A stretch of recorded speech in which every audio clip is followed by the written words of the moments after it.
राधे राधे दोस्तों, मेरे YouTube channel धार्मिक कथा में आपका हार्दिक स्वागत है। मैं आज आपको बुधवार की व्रत कथा सुना रही हूँ, जिसको सुनने से बुद्धदेव अति प्रसन्न होते हैं तथा अपनी कृपा दृष्टि सदैव बनाए रखते हैं। तो ध्यान पूर्वक आपको बुधवार की व्रत कथा सुननी है। तो बोलो बुद्धदेव महाराज की जय। समतापुर नगर में मधुसूदन नामक एक व्यक्ति रहता था। वह बहुत धनवान था। मधुसूदन का विवाह बलरामपुर नगर की सुंदर लड़की संगीता से हुआ था। एक बार मधुसूदन अपनी पत्नी को लेने बुधवार के दिन बलरामपुर गया। मधुसूदन ने पत्नी के माता पिता से संगीता को विदा करने के लिए कहा। माता पिता बोले, बेटा आज बुधवार है, बुधवार को किसी भी शुभ कार्य के लिए यात्रा नहीं करते। लेकिन मधुसूदन नहीं माना। उसने ऐसी शुभ अशुभ की बातों को न मानने की बात कही। दोनों ने बैलगाड़ी से यात्रा प्रारंभ की। 2 कोस की यात्रा के बाद उसकी गाड़ी का एक पहिया टूट गया। वहां से दोनों ने पैदल ही यात्रा शुरू की। रास्ते में संगीता को प्यास लगी। मधुसूदन उसे एक पेड़ के नीचे बैठाकर जल लेने चला गया। थोड़ी देर बाद जब मधुसूदन कहीं से जल लेकर वापस आया तो वह बुरी तरह हैरान हो उठा, क्योंकि उसकी पत्नी के पास उसकी ही शकल सूरत का एक दूसरा व्यक्ति बैठा था। संगीता भी मधुसूदन को देखकर हैरान रह गई। वह दोनों में कोई अंतर नहीं कर पाई। मधुसूदन ने उस व्यक्ति से पूछा, तुम कौन हो और मेरी पत्नी के पास क्यों बैठे हो? मधुसूदन की बात सुनकर उस दूसरे व्यक्ति ने कहा, अरे भाई, यह मेरी पत्नी संगीता है। मैं अपनी पत्नी को ससुराल से विदा करा कर लाया हूँ, लेकिन तुम कौन हो जो मुझसे ऐसा प्रश्न कर रहे हो? मधुसूदन ने कहा, तुम जरूर कोई चोर या ठग हो। यह मेरी पत्नी संगीता है। मैं इसे पेड़ के नीचे बैठाकर जल लेने गया था। इस पर उस व्यक्ति ने कहा, अरे भाई, झूठ तो तुम बोल रहे हो।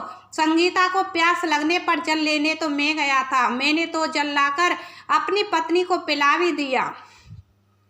अब तुम चुपचाप यहाँ से चलते बनो, नहीं तो किसी सिपाही को बुलाकर तुम्हें पकड़वा दूंगा।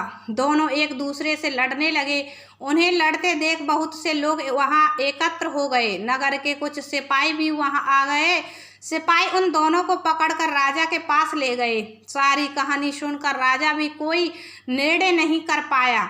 संगीता भी उन दोनों में से अपने वास्तविक पति को नहीं पहचान पा रही थी। राजा ने दोनों को कारागार में डाल देने के लिए कहा। राजा के फैसले पर असली मधुसूदन भयभीत हो उठा। तभी आकाशवाणी हुई, मधुसूदन, तूने संगीता के माता पिता की बात नहीं मानी और बुधवार के दिन अपनी ससुराल से प्रस्थान किया। यह सब भगवान बुद्धदेव के प्रकोप से हो रहा है। मधुसूदन ने भगवान बुद्धदेव से प्रार्थना की कि हे भगवान बुद्धदेव, मुझे क्षमा कर दीजिए। मुझसे बहुत बड़ी गलती हुई। भविष्य में अब कभी बुधवार के दिन यात्रा नहीं करूंगा और सदैव बुधवार को आपका व्रत किया करूंगा। मधुसूदन की प्रार्थना करने से भगवान बुद्धदेव ने उसे क्षमा कर दिया। तभी दूसरा व्यक्ति राजा के सामने से गायब हो गया। राजा और दूसरे लोग इस चमत्कार को देख हैरान हो गए। भगवान बुद्धदेव की इस अनुकंपा से राजा ने मधुसूदन और उसकी पत्नी को सम्मान पूर्वक विदा किया। कुछ दूर चलने पर रास्ते में उन्हें बैलगाड़ी मिल गई। बैलगाड़ी का टूटा हुआ पहिया जुड़ा हुआ था। दोनों उसमें बैठकर समतापुर की ओर चल दिए। मधुसूदन और उसकी पत्नी संगीता दोनों बुधवार को व्रत करते हुए आनंद पूर्वक जीवन यापन करने लगे।